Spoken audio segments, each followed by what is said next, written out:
नमस्कार, prime time के आज के इस अंक में आपका स्वागत है। मैं हूं कीर्ति सलाथिया और आप देख रहे हैं द फोर्थ वन इंडिया। आइए बुलेटिन में सबसे पहले नजर डालते हैं आज दिन भर की प्रमुख खबरों पर। पीएम मोदी ने कहा 4 जून के बाद टूटकर बिखर जाएगा इंडिया गठबंधन। अखिलेश राहुल पर कसा तंज, बोले शहजादे गर्मी की छुट्टी पर चले जाएंगे खटाखट विदेश। देश के सामने 2 हैं मॉडल, एनडीए का संतुष्टिकरण मॉडल और दूसरी तरफ इंडिया गठबंधन का तुष्टिकरण मॉडल। इंजीनियर रशीद के मैदान में उतरने से बारामूला लोकसभा सीट पर रोचक हुआ मुकाबला। इंजीनियर रशीद के समर्थन में इकट्ठा हो रहा जनसमूह सज्जाद लोन और उमर अब्दुल्ला के लिए बना बड़ी चुनौती। जमात इस्लामी संगठन के चुनाव लड़ने के फैसले का महबूबा मुफ्ती ने किया स्वागत। बोली लोकतंत्र में वोट की ताकत ही है सबसे बड़ी ताकत। आज फिर दोहराया कि 1987 के चुनावों में नहीं होती धांधली तो कश्मीर की स्थिति होती अलग। शिवसेना उद्धव बाला साहेब ठाकरे का शराब माफिया की अवैध वसूली के खिलाफ विरोध प्रदर्शन जारी। उधमपुर इकाई ने सरकार से की धार्मिक स्थलों के आसपास शराब की बिक्री पर प्रतिबंध लगाने और शराब माफिया की अवैध वसूली पर अंकुश लगाने की मांग। तो यह थी आज दिन भर की कुछ बड़ी खबरें और बुलेटिन में अब आगे बढ़ते हैं और देखते हैं खबरों को विस्तार के साथ। प्रधानमंत्री नरेंद्र मोदी ने 4 जून के बाद इंडिया गठबंधन के टूटकर बिखर जाने का दावा किया है। चुनाव प्रचार के लिए पूर्वी उत्तर प्रदेश के 4 जिलों में अलग अलग रैलियों को संबोधित करते हुए प्रधानमंत्री नरेंद्र मोदी ने कहा कि इस चुनाव में देश के सामने 2 मॉडल हैं। एक तरफ एनडीए का संतुष्टिकरण मॉडल है और दूसरी तरफ समाजवादी पार्टी और कांग्रेस का तुष्टिकरण मॉडल है। प्रधानमंत्री नरेंद्र मोदी ने कहा कि लोकसभा चुनाव के बाद इंडिया गठबंधन बिखर जाएगा और कांग्रेस नेता राहुल गांधी तथा समाजवादी पार्टी के प्रमुख अखिलेश यादव गर्मी की छुट्टी पर खटाखट विदेश चले जाएंगे। विपक्ष पर तंज कसते हुए प्रधानमंत्री ने दावा किया कि 4 जून के बाद इंडिया गठबंधन भी खटाखट टूटकर बिखर जाएगा। बिखरने लगा है, उसने हथियार डाल दिए हैं। बचे हुए चुनाव में कोई मेहनत भी नहीं करना चाहता। बड़ी माथापच्ची की और उन्होंने आदेश दिया कि भाई कुछ भी करो, आकाश पाताल एक कर दो, लेकिन कांग्रेस को कम से कम 50 सीटें मिल जाए, इसके लिए अब वो हाथ पैर इधर उधर मार रहे हैं। और इसके लिए भानुमति के कुनबे में हवा भरने की कोशिश हो रही है। लेकिन जिस इंडी गठबंधन की गाड़ी का टायर पहले दिन से पंचर हो, वो कितना आगे जाएगी? एक ना एक दिन उसका भट्टा बैठना ही था और वो बैठ गया।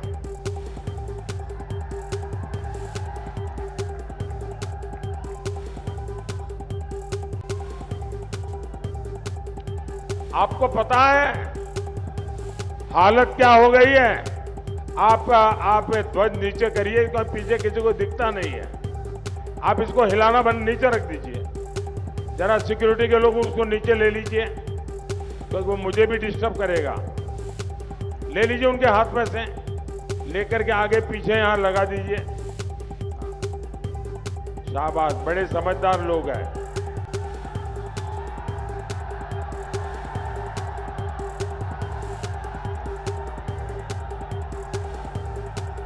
हाँ, पीछे लोगों को दिखता नहीं था।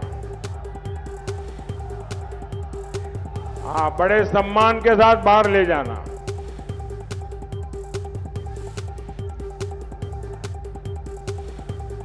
साथियों, पंजे और साइकिल के सपने टूट गए, खटाखट खटाखट।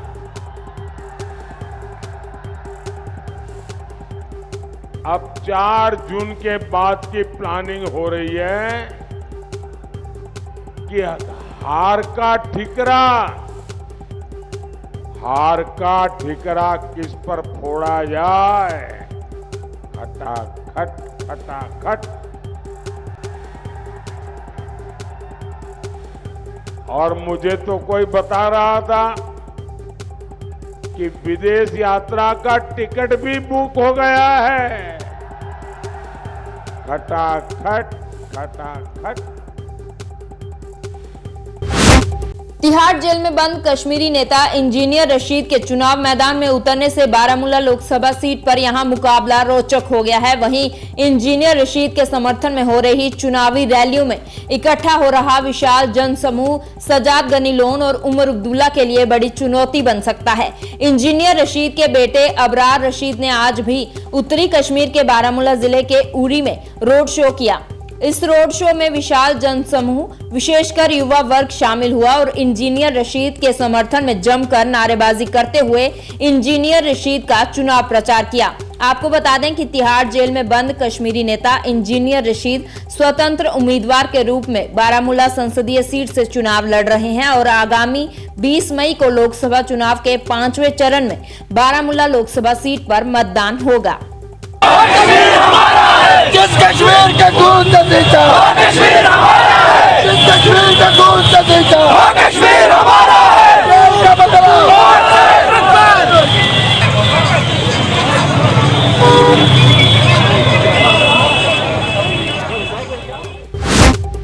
शराब माफिया पर अवैध वसूली का आरोप लगाते हुए शिवसेना बाला साहेब ठाकरे की उधमपुर इकाई ने आज जोरदार प्रदर्शन किया और जम्मू कश्मीर सरकार से शराब माफिया पर अंकुश लगाने और धार्मिक स्थलों के आसपास शराब की बिक्री पर प्रतिबंध लगाने की मांग की। उधमपुर इकाई के अध्यक्ष संजीव शर्मा के नेतृत्व में प्रदर्शन कर रहे शिव सैनिकों ने कहा कि शराब माफिया धड़ल्ले से अवैध वसूली कर रहा है और प्रशासन मूकदर्शक बना हुआ है। शराब माफिया पर शिकंजा कसों की तख्तियां लेकर प्रदर्शन कर रहे शिव सैनिकों ने जम्मू कश्मीर सरकार से शराब माफिया द्वारा खुलेआम की जा रही अवैध वसूली पर अंकुश लगाने और धार्मिक स्थलों के आसपास शराब की बिक्री पर प्रतिबंध लगाने की मांग की। कुछ ज़्यादा ही रेट लिए जा रहे हैं। हम एक्साइज डिपार्टमेंट से कहना चाहते हैं कि भाई जो ये ज़्यादा रेट ले रहे हैं इस पर कुछ नकेल कसी जाए। ये नहीं कि एक दफ़ा गए और मामूली जुर्माना किया और फिर उनको छोड़कर वापस आ गए। इन पर जो है थोड़ी सख्त कार्रवाई की जाए जो ये रेट ज़्यादा ले रहे हैं। उसके बाद क्या हम कहना चाहते हैं कि शहर में जो इतनी शराब की दुकानें खोल रही हैं, जो हमारे स्टूडेंट हैं, बच्चे हैं, युवा वर्ग हैं, वो पढ़ेंगे क्या? वो तो जहाँ कहीं से भी निकलो इस समय वहाँ पे शराब की दुकान है। वो अपने घर के बाहर से भी निकलेंगे तो शराब की दुकान दिखेगी और उनका मन नहीं भी होगा पीने के लिए तो उनका मन करेगा पीने के लिए। इससे घर वालों को भी बड़ी टेंशन की प्रॉब्लम होती है। तो ये प्रशासन को इस बात को समझना चाहिए। और जो दुकानें धड़ाधड़ खुल रही हैं, कई जगह पे तो मंदिरों के आसपास भी दुकानें खोली गई हैं। और प्रशासन को इस संबंधित जो है खास ध्यान देना होगा। आज शिवसेना बाल ठाकरे की तरफ से हमारे उधमपुर के अंदर जो प्रदर्शन किया गया, जो आए दिन जो जहाँ पे दुकानें जो खुल रही हैं, शराब की दुकानें खुल रही हैं, उसके कारण जो हमारा विरोध था। और मैं एक उधमपुर का वासी होने के नाते अपने आप को बहुत भाग्यशाली समझता हूं कि इस देविका नगरी में हमने जन्म लिया है। लेकिन आए दिनों में आप देखिए शराब की दुकानें दिन प्रतिदिन जो है बढ़ती जा रही हैं। ये क्या कारण है इनका शराब की दुकानें बढ़ने का? और ये हमने ये सुना है कि उधमपुर के देविका नगरी में दूध की गंगा बहती थी। आज हम ये देख रहे हैं कि दूध की गंगा छोड़ दो, आप उधमपुर के अंदर शराब की जो गंगा जो बह रही है। और हम इसका पुरजोर जो शिव सैनिक जो हमारे उधमपुर के हैं, उधमपुर डिस्ट्रिक्ट के हैं, बहुत जोरदार प्रदर्शन करते हैं। और एडमिनिस्ट्रेशन से जो आगाह करेंगे उसको कि जो आए दिन जो है मंदिरों के पास, कॉलेजों के पास, स्कूलों के पास आज आप देखो इतनी दुकानें शराब की खुल गई हैं कि बच्चा आए दिन जो है नशाखोरी के आलम में पड़ रहा है। और हम एडमिनिस्ट्रेशन से मांग करते हैं हमें ये चीज़ें उधमपुर के अंदर नहीं चाहिए। हमें स्वस्थ चाहिए, स्वस्थ हमारा उधमपुर चाहिए, स्मार्ट सिटी हमें उधमपुर चाहिए। पीपुल्स डेमोक्रेटिक पार्टी की अध्यक्षा महबूबा मुफ्ती ने जमाते इस्लामी संगठन के चुनाव लड़ने पर बोलते हुए कहा कि पहले भी जमाते इस्लामी संगठन चुनावों में हिस्सा लेता था और अगर 1987 के चुनावों में कोई धांधली नहीं हुई होती तो आज कश्मीर की स्थिति अलग होती। महबूबा मुफ्ती ने कहा कि यह अच्छी बात है कि जमाते इस्लामी संगठन ये समझता है कि लोकतंत्र में वोट की ताकत ही सबसे बड़ी ताकत है। बारामूला संसदीय सीट से पीडीपी उम्मीदवार मीर मोहम्मद फयाज के चुनाव प्रचार के लिए जिला कुपवाड़ा के पोशपोरा में पहुंची महबूबा मुफ्ती ने फिर कहा कि लोगों को लगता है कि पीडीपी खत्म हो गई है, लेकिन लोगों के हुजूम को देखकर अब उन्हें भी समझ आ गया है कि पीडीपी लोगों के दिलों में बसती है, जिसे कोई खत्म नहीं कर सकता। हम पीडीपी में जो सबसे ज्यादा नुकसान किया वो हमारा नॉर्थ कश्मीर में किया। हमारे लीडरों को यहाँ से पार्टी से निकाल के पार्टी को कमजोर करने की कोशिश की, मगर हमारा जो वर्कर है, चाहे वो साउथ कश्मीर है, सेंट्रल कश्मीर है या नॉर्थ कश्मीर है, वो पीडीपी के साथ खड़ा है। और मुझे उम्मीद है वो पीडीपी को चांस देंगे ताकि हम पार्लियामेंट में जाके जम्मू कश्मीर के लोगों को जो दम घुसता है इसको दम चुको इसमें काट से बनान करें बाजी आप इंजीनियर रशीद को इंटरनली सपोर्ट कर रहे हैं तो क्या कहना चाहेंगे उस पे? देखिए, इंजीनियर रशीद जैसे इस वक्त बहुत सारे लोग मजलूम है, जेलों में, मैं समझती हूँ वो भी एक मजलूम है, उसको भी जेल में बंद किया गया है। तो इस वक्त सारा कश्मीर तो जेल ही बन गया है। इनको बोलो इनका कोई मोबाइल अभी पुलिस वाला आर्मी वाला ले जाएगा, ये क्या सिक्योरिटी में मोबाइल पीछे साथ जेल में तब्दील किया गया और जो इंजीनियर रशीद है वो भी उसी का शिकार हो गया। जमात इस्लामी की जानिब से जो कल स्टेटमेंट आया था कि they are ready for the election, so how do you think about that? What is your reaction? देखिए, जमात इस्लामी ने तो 87 में भी इलेक्शन लड़ा, जो हमारे हम लीडर रहे हैं पुराने जो गिलानी साहब, उन्होंने भी कई इलेक्शन लड़े हैं। ये तो 87 के इलेक्शन में जब धांधलियां हुई, जिसकी तैयारी आज भी हो रही है, उस वजह से लोगों का इलेक्शन के ऊपर से भरोसा उठ गया है। और मैं समझती हूँ कि जमात इस्लामी भी इसी कौम का हिस्सा है। वो समझते हैं वक्त की नजाकत को, और इसलिए उनको पता है कि जमहूरियत में वोट से बड़ा इंतकाम कोई नहीं। अगर आप अपने जुल्मों का इंतकाम लेना चाहते हो तो वोट से लिया जा सकता है। जम्मू कश्मीर अपनी पार्टी ने सज्जाद गनी लोन के प्रचार के लिए शुक्रवार को बांदीपुरा में एक विशाल पार्टी कार्यकर्ता सम्मेलन का आयोजन किया। पार्टी कार्यकर्ता सम्मेलन को संबोधित करते हुए जम्मू कश्मीर अपनी पार्टी के वरिष्ठ नेता उस्मान माजिद ने कहा कि लोग इस बार नेशनल कॉन्फ्रेंस को वोट क्यों देंगे। उन्होंने पूछा कि नेशनल कॉन्फ्रेंस ने संसद में पिछले 28 वर्षों में क्या किया है। उमर अब्दुल्ला को बाहरी उम्मीदवार बताते हुए उस्मान माजिद ने कहा कि उमर अब्दुल्ला को यह भी नहीं पता है कि सोनावारी निर्वाचन क्षेत्र का कौन कौन सा हिस्सा आता है।